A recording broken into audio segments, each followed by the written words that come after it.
Today on Rate the Thing. There are two things to know about Christopher Nolan's Dunkirk. Number one, it is not a war movie. That's true. And two, it's a very good movie, but not without its flaws.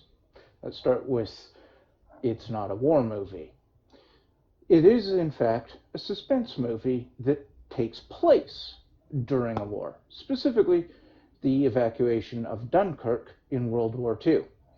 There's one thing I wish that the script told us, and that was the actual dates of the evacuation. Unfortunately, it doesn't. I will put that note at the bottom of the video so you can have a reference. It's a suspense movie. The problem with it being a suspense movie is that there are suspenseful moments in the movie. In fact, some really good ones. But overall, the movie did not have me sitting on the edge of the seat, wondering what was going to happen next. It's probably because I remember my history from high school. 300 some odd thousand British troops got rescued by a civilian fleet with lesser assistance from the military, the British Navy, and that's mostly because the Germans kept sinking the naval boats. And they also rescued about 100 some odd thousand French and Belgian troops. There are, like I said, some very suspenseful moments, like will they or won't they live through this kind of thing. And those moments in Dunkirk are brilliant. I mean, it's Christopher Nolan. We expect nothing less from the man. However, when you take the whole thing, all 2 hours of Dunkirk, overall, something felt lacking. I don't know quite what it is that's lacking that made it for me sitting back in IMAX, and I was just kind of, oh yeah, that was a cool. And sure enough, there was the hero moment, and I mean, that's not historically accurate, but it made for a really cool visual, and you'll see it. I'm trying to stay away from spoilers. The people that don't know history, obviously, the whole movie is going to be a massive spoiler. So I'm trying to talk to my viewers as though you really don't know a lot, and so that's making it difficult.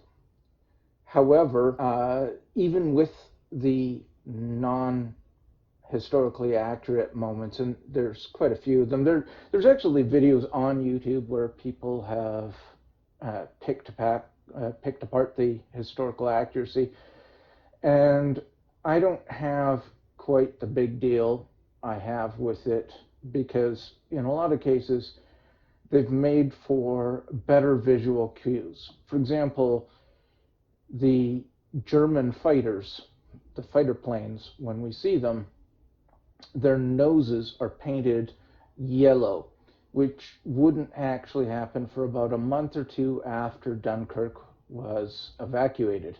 However, it makes following which are the British Spitfires and which ones are the German fighters, I'm not sure what they're actually called, much easier to see, and that sort of thing is greatly appreciated. So the historical inaccuracies I can let slide. They don't take me out of the movie. What did take me out of the movie, however, is seeing it in IMAX. You think, wow, I mean, the audio must be absolutely fantastic. And it is fantastic. It's crystal clear when things like explosions or the music swells.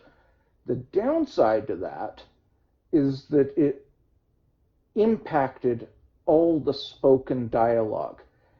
And as a pretty good estimate, I would say I missed a good 50 or 60% of all the dialogue in this movie.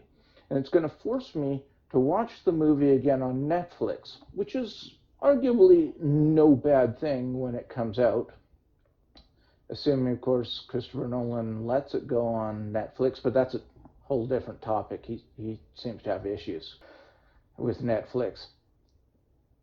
But the point being is, when you miss half the dialogue, something has to make up for that. And thankfully, Christopher Nolan has done a really good job of surrounding the dialogue with visual cues.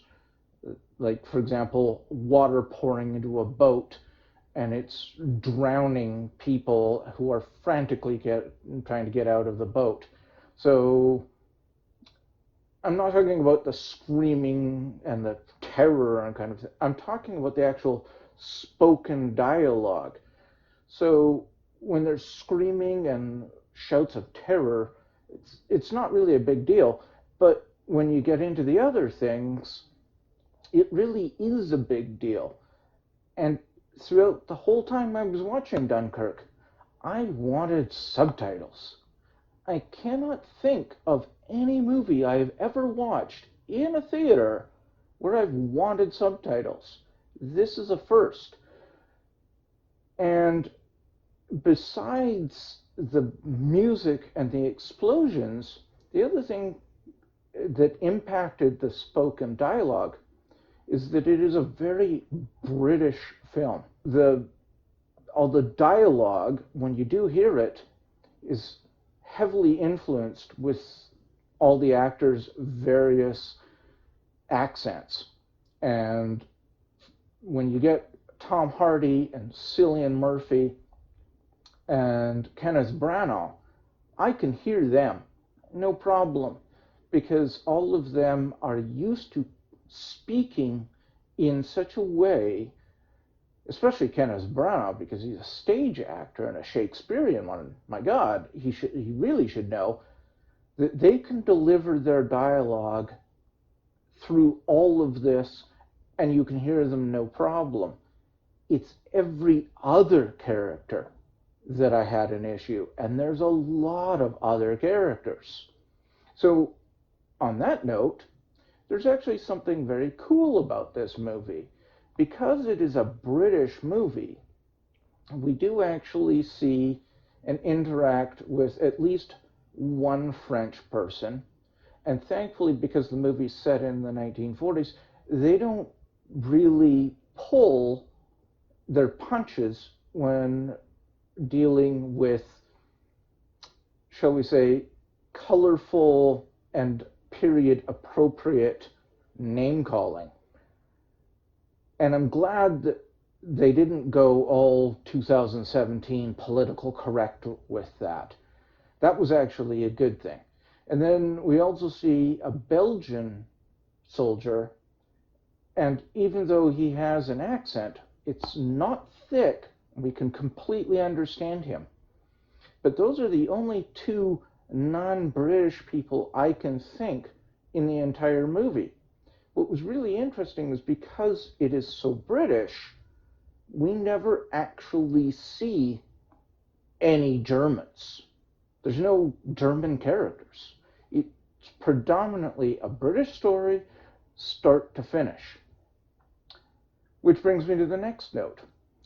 Because it's a suspense movie, with all that going on, plus everything else, what I found fascinating watching all the characters, so not necessarily the actors and the way they played their characters, but the way the characters were written, that no characters really get an arc. You've probably heard that before, and what it simply means is a character has a starting viewpoint at the beginning of the movie, and as the events go forward, their arc or their character development ends up in a different place. And none of the characters have this, which makes it really fascinating because all the heroics of the movie do not come off as heroic for the sake of heroism. And that's actually really cool, especially when the story deals with either the civilian Navy captain on his little fishing boat, or Tom Hardy's character, the fighter pilot. They're just there to do their job. They know what they're doing. They know the sacrifices they have to make. They know the horror that they're about to get into. And yes, they make certain decisions based on the events going around them, but they don't actually start one way and change into something else. They're largely the same characters start to finish in Dunkirk. And the same thing goes with Kenneth Branagh's Admiral and the other miscellaneous officers. Ultimately, I would say that Dunkirk is a movie that has to be seen in IMAX. I mean, it was filmed in IMAX. It's a spectacle movie, and one of the best things about it is that its runtime is under 2 hours, and it does not feel that way. It actually feels brisk, fast, let's go, let's get it done, and there it is. And the way it ends is beautifully. It doesn't actually do any of that silly Hollywood nonsense of, hey, this character goes on to do that, and this character lived but died in a later battle. There's no biographies for these characters. They're just here, they're presented, they do stuff, they get the evacuation job done, roll credits. It's gorgeous. Just leave it alone. So, ultimately, is it worth it seeing? Absolutely. Should I see it again? Yes, just on principle, but also because of the dialogue. I mean, that was just, that for me, that was kind of frustrating, and it'll lose points for that, for sure. But ultimately, I don't think it's a movie like Christopher Nolan's, say, when he did Interstellar, where you want to see multiple times because you're going to get more and more out of it. There's nothing I could see in Dunkirk where you would get more out of it unless there were things like me where you patently missed stuff and you want to catch up. And then once you've caught that, when it comes on Blu-ray or Netflix, that's it. You know, then it'll be a passing curiosity to maybe see in a few years to remind myself. And certainly not his Batman trilogy, where not only do you get more out of it every time you see those, there are character arcs both within each movie and then progressively throughout the trilogy. And each movie is styled differently. They have different themes, they have different goals, but they're also different movies, both in of themselves, but also compared to the rest of Christopher Nolan's catalog. I mean, we could go back to Memento. The great thing about Christopher Nolan is that he never seems to make the same type of movie more than once. And I know there's some viewers in the comments that probably going to go, yeah, but he made 3 Batman movies. You just mentioned them.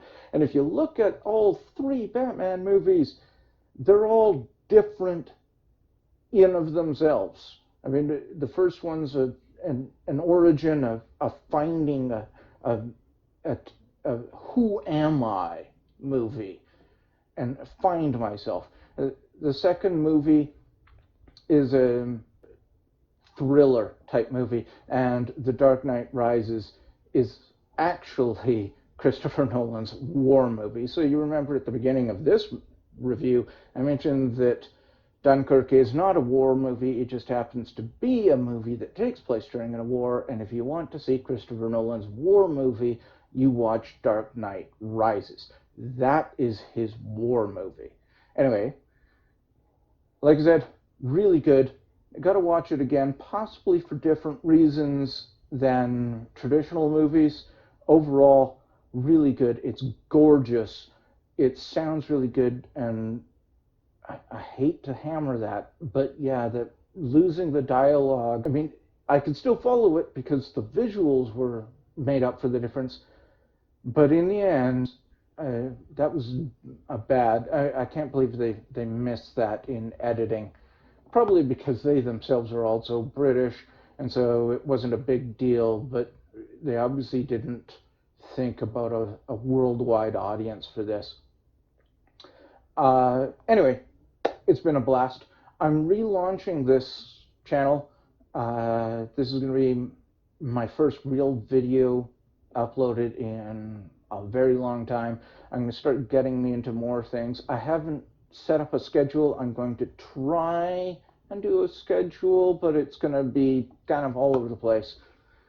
But in the meantime, if you want to see me doing more reviews and you want to get more content out of me and things like that, I need likes, I need subscribers, I need views, and hey, guess what? New, I've now got a Patreon page, and I'd greatly appreciate if people stop by and even give me, a small contribution. Everything helps. I want to get rid of the headphones and the microphone. I want to get like an actual standing microphone and a proper recording camera and all that stuff. So if you're into Patreon and things like that, by all means, please help me out. It's only going to make things better. I will put links in the bottom of this description. Thanks so much. It's been a blast. Go watch Dunkirk and let me know what you say. You guys have the same problem I did with the spoken dialogue. Let me know. Thanks, guys.